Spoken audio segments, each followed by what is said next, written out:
So Flash is back, and last night's episode was amazing. I really hope all of you who watched it enjoyed it just as much as I did. I wasn't able to cover it live with Joe, but he did do a review. It's excellent. Please watch it. I'll put a link to his review in the video description. And also, when we're done watching this trailer, I will offer a few thoughts about the episode as well, because obviously last night's episode focuses on this trailer as well. So the WB, or the CW, releases 2 trailers for the next episode. This is the extended trailer we're going to cover. It's literally the same as the unextended trailer, but it has like 2-3 extra seconds of footage. So let's watch it together.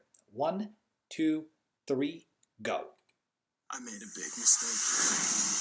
I created another timeline. So what changed? You've been acting oddly. What's wrong with you? There is something not right about you. There's a whole new guy that you don't even know about? And he doesn't like me very much. Oh, that's impossible. You're like pudding. Everybody likes pudding. I screwed up everybody's life. Now you want to be there for me. Just try to understand. You need to tell me what is going on, Barry, right now. The Flash, only this Tuesday at 8/7 Central on the CW. Okay, so I really hope you guys love that trailer just as much as I did, because it was spectacular. So let's quickly discuss last night's episode, and I'll keep it very brief. What I thought was going to happen with the Flashpoint paradox was it was going to last for at least 3 to even 8 episodes, like end by the mid-season finale. But apparently the writers want to focus on the consequences of Flashpoint as opposed to as opposed to actually dealing with what happens in Flashpoint, which is interesting. And I think that actually having characters deal with their ramifications individually is really great for character progression, and it's interesting writing. So I'm okay with that. The end of it was just so sad. I had said in one of my trailer reviews for this season that death goes after characters that are meant to die, and the Reverse Flash had to kill Barry's mother in order to reset the timeline. But that reset caused, for some reason, Iris to no longer be on good terms with Joe, which is weird. And then there's other ramifications that we saw pointed out in this trailer. So I think the biggest ramification that we saw, and my favorite, is Caitlin Snow having powers. That is amazing. I think Killer Frost is an excellent character. I love the way Danielle Panabaker portrays Caitlin Snow and Killer Frost, and I can't wait to see where the character is going to go. Now, I think Caitlin, next to Barry, has experienced the most amount of heartbreak on the show, the most amount of emotional turmoil.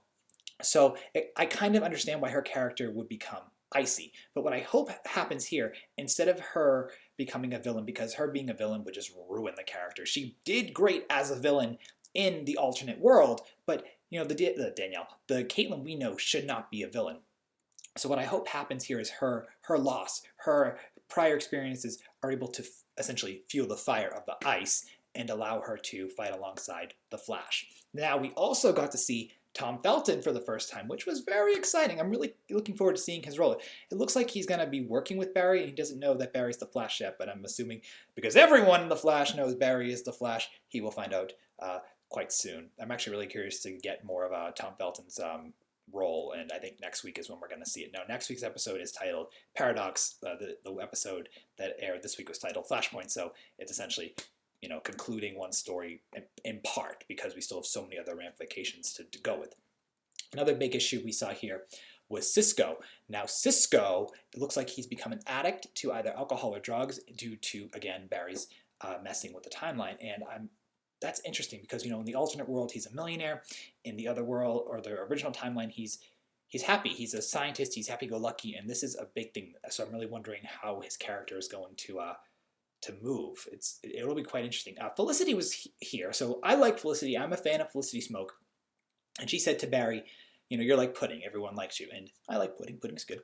So I'm curious to see how Alchemy fits into it. Alchemy's obviously the one that doesn't like Barry, and he seemed to enter the show kind of randomly, and I'm wondering, I really just wonder Alchemy's role. I have no idea about the character. I did a little bit of research, but it seems very ambiguous because there's so many Dr. Alchemys in DC Comics, so I'm really curious to see where the show will take Dr. Alchemy and his interactions with the Flash. I think it would be very, very cool, but I just wonder, will Dr. Alchemy essentially prey upon the weaknesses of the characters thanks to Barry's messing with the timeline. Now Barry, to get the timeline back in order, had to have Reverse Flash kill his mother, and Reverse Flash is now still at large, so we have to deal with not only Dr. Alchemy, we have to deal with Reverse Flash and any other minor metahumans that the show wants to throw at us, possibly even Killer Frost, but I really hope they don't do that. So there's so much happening in this trailer. It's amazing. The CW actually released a second trailer, which I'm going to cover in a few minutes because I thought that was really cool because it shows Harrison Wells, and I'm looking forward to seeing how he returns to the show. So anyway, I thought this promo/trailer for the Paradox episode 2 of Season 3 of Flash was fantastic. I hope you guys enjoyed it as well. Please share your thoughts about it in the comments below. Make sure to check out Joe's review of the episode and leave your thoughts about what you think is going to happen in Paradox right now. All right, we'll talk soon. Bye, guys.